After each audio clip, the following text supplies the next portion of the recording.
sobrang busy nga ni mga kamangyan. Alam nyo ga, namili lang ako ng panregalo ay December 24 na.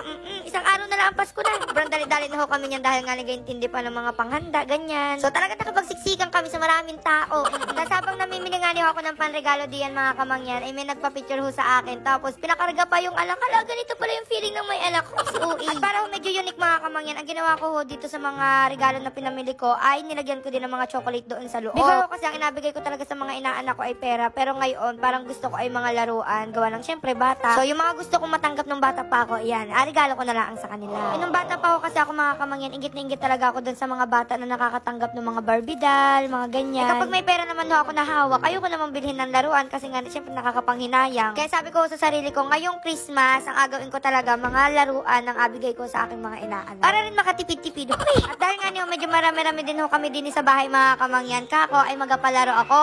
Sabi ko kung ano yung madampot nila na pera, yun na yung papasko ko. So meron ditong 20, 50, 100, 500, 1,000. Oh, walang inggitan na magaganap dahil nasa inyong mga palad na kasalalay ang pamasko. Tapos alam nyo ba mga kamangyan, sobrang biglaan lang ho talaga na rin mga palaro na are at grabe, sobrang nag-enjoy ho talaga kaming lahat. Tapos alam nyo ba mga kamangyan, naisip ko na grabe, sobrang bilis talaga ng panahon. Dati kami yung mga bata na naghahintay ng pamasko, ganyan. Pero ngayon, kami na yung gabigay ng pamasko sa mga bata o kaya naman sa mas nakakatanda sa amin. At grabe, iba ho pala talaga sa feeling kapag nandun ka na sa moment na ikaw na yung nakakapagbigay. Sobrang thankful ko nga niyo sa inyo mga kamangyan, pati syempre kay Lord sa inabigay ng mga blessing. Dahil doon, mas nakakapag-share din kami ng blessing sa iba. Hindi lang sa family ko, kundi sa ibang tao. Sabi ko pa nga niyo mga kamangyan, yung mga ganitong bagay, hindi naman yan pwedeng gawin tuwing Pasko lang. Kahit anong date, kahit anong araw, pwede yung gawin yan. Magmahalan, magbigayan, ganyan.